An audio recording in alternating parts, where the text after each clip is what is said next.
Episode 3, Pria Perkasa. Kenzo Dimitri, seorang pengusaha sukses di bidang otomotif dan teknologi canggih, memiliki 2 perusahaan besar yang sama-sama bergerak di bidang masing-masing.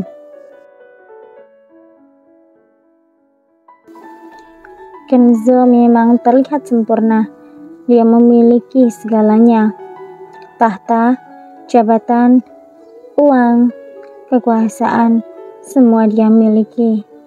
Tapi dia tidak pernah merasakan kehangatan keluarga. Ayahnya meninggal di usianya yang masih 20 tahun dan ibunya meninggal ketika Kenzo berusia 7 tahun. Kedua orang tuanya bercerai saat Kenzo berumur 5 tahun dan selama 2 tahun dia tidak bisa bertemu dengan sang ibu hingga berita besar itu yang mengatakan jika ibunya telah meninggal dunia karena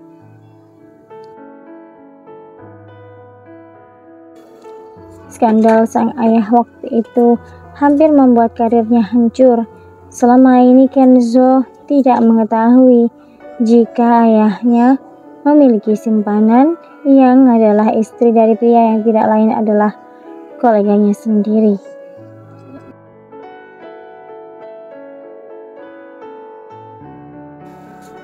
Berita besar itu kemudian terbongkar dan membuat ayahnya ditahan karena melakukan dengan istri orang lain.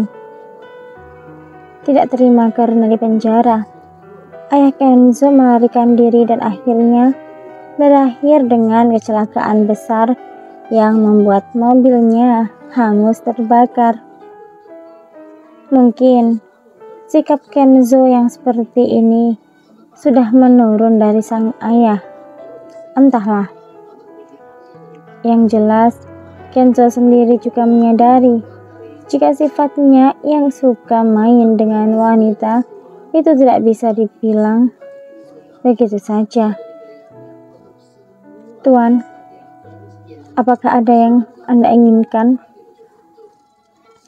Kenzo menggeleng pelan karena memang dia tidak menginginkan apa-apa. Saat ini dirinya hanya tengah pusing karena mungkin agak tidak enak badan. Apakah Anda ingin saya pijit?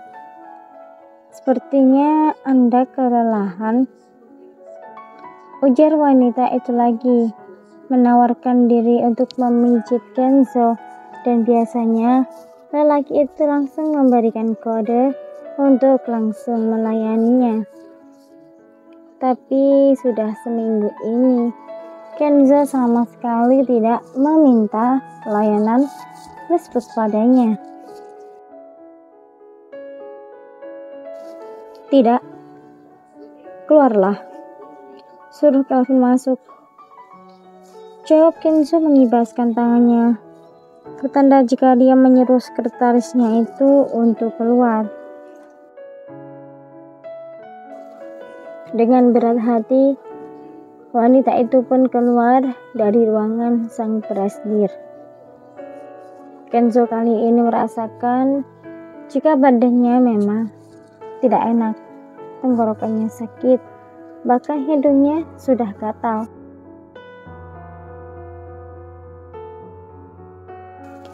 Kepalaku pusing sekali, gumam pria itu. Suara ketukan pintu membuat Kenzo mendongak dan melihat Kelvin sang asisten masuk ke dalam ruangannya. Tuan, ada yang bisa saya bantu? Kelvin menundukkan kepalanya sambil memberi hormat pada Tuan Ken-nya. Kelvin ini adalah asisten Kenzo yang direkrut setelah sang ayah meninggal, yang berarti pria itu sudah bekerja hampir 10 tahun dengan Kenzo. Tuan Ken, apakah Anda ingin saya mencarikan dokter? Kelvin ini memang sangat peka. Dia tahu jika bosnya itu sedang tidak enak badan. Wajah Kenzo terlihat memerah. Bibirnya pucat dan binar wajahnya redup. Sudah sangat jelas jika Tuan Ken saat ini tengah sakit.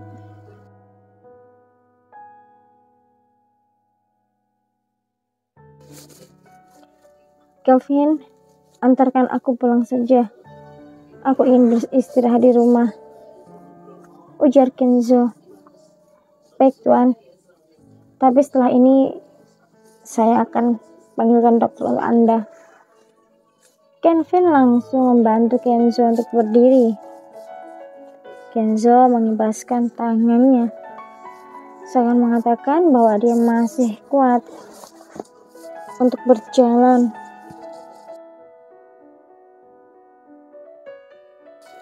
Kelvin yang semula akan memampahnya, akhirnya melepaskan pegangan tangannya pada lengan Tuan Kenzo. Tuan Kenzo berjalan keluar, melewati meja sekretarisnya yang saat ini tengah menatap asisten Kelvin untuk bertanya, ada apa dengan Tuan Ken? Tapi Kelvin tidak membahas tatapan mata Britney. Pria berusia 35 tahun itu berlalu begitu saja, mengikuti Tuan Kenzo yang sudah memasuki lift. Britney mengeram kesal. Tuan Ken benar-benar mengabaikannya saat ini. Wanita itu masih belum terima jika Tuan Ken seakan membuangnya begitu saja.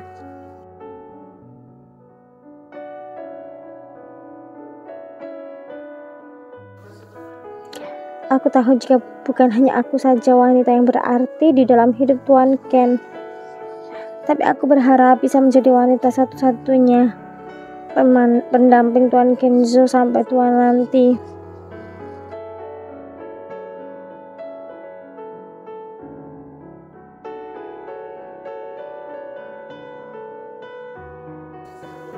Sebenarnya Kenzo hanya kelelahan. Dia terlalu banyak memforsir tenaganya selama sebulan ini untuk memperbaiki produksi mobilnya yang menurutnya kurang sempurna. Tuan Kenzo tidak peduli terhadap kesehatannya. Dia terlalu memaksakan diri agar selama sebulan ini peluncuran mobil terbaru perusahaan Benedicte Automotive bisa berjalan dengan sempurna dengan perubahan yang dilakukan. Tuan, ada kabar terbaru, tapi ini masih simpang siur. Dia mengatakan jika salah satu kapal kita dirombak oleh perompak di Samudra Pasifik, tapi saya sudah mengirim beberapa orang untuk melacaknya, ujar Kelvin. Aku serahkan padamu, Kelvin. Saat ini aku hanya butuh waktu istirahat, jawab Kenzo lemah. Baik, Tuan.